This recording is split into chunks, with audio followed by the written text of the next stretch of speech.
पाठ से संबंधित कुछ शब्दों के अर्थ जान लेते हैं। संगति यानी साथ, कुटिया यानी झोपड़ी, प्रणाम यानी नमस्कार, मधुर यानी मीठी, फल यानी परिणाम, मतवाले यानी मस्त।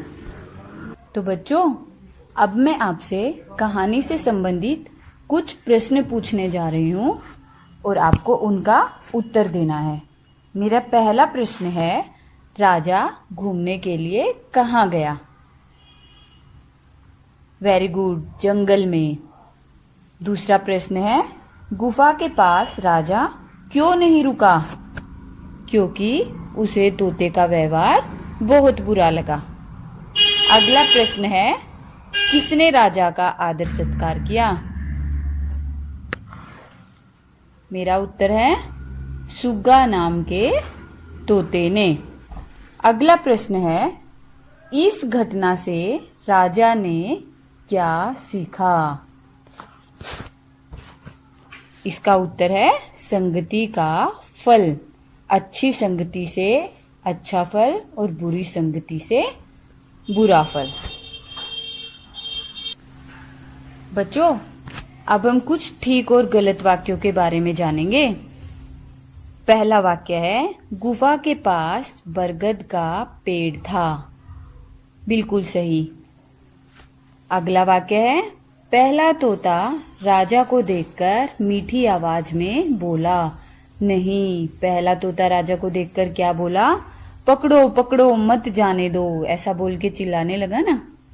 अगला वाक्य है, साधु ने राजा को प्रणाम किया। किसने किसको प्रणाम किया? राजा ने साधु को, इसलिए ये वाक्य गलत है। अगला वाक्य है, फुग्गा को डाकू ले गए। सही, फुग्गा को वास्तव में डाकू लेके चले गए थे।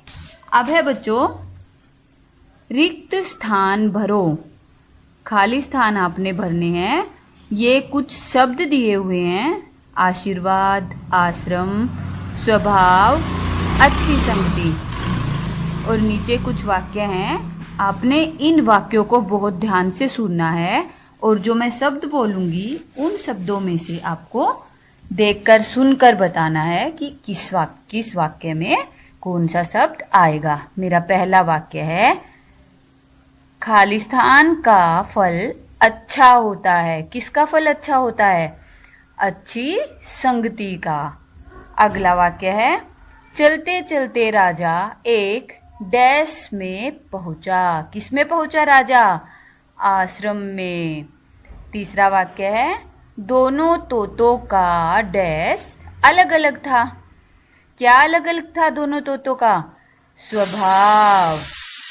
चौथा है, साधु ने राजा को डैश दिया। क्या दिया साधु ने राजा को? आशीर्वाद। यहाँ कुछ शब्द हैं जिनको आपको पढ़ना है, बार बार पढ़ना है, फिर उनको बोल के देखना है और फिर उनको कॉपी में लिखना है।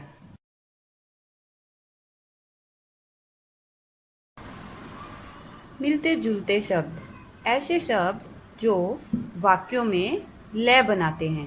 जैसे, चलते चलते मुझे मेरा दोस्त मिल गया।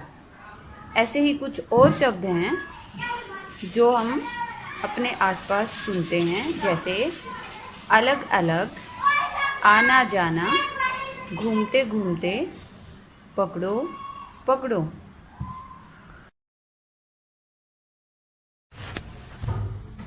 और सबसे आखिर में बच्चों, यह तस्वीर ध्यान से देखो और अपने मन में सोचो कि यह तस्वीर कौन से पक्षी की है। मैंने अभी आपको थोड़ी देर पहले कहानी सुनाई थी, दो तोतों की, सुग्गा और फुग्गा। तस्वीर देख के तो आप समझ गए होंगे ये तोता है। अब आपको जो रंग एक तोते में होते हैं, तोते की चोंच में होते हैं, तोते के पंख में होते हैं, वो ही रंग आपको इस तस्वीर में भरने हैं। मैं उम्मीद करती हूँ आप बहुत ध्यान से इस तस्वीर में रंग भरेंगे और रंग भरते हुए एंजॉय भी करेंगे।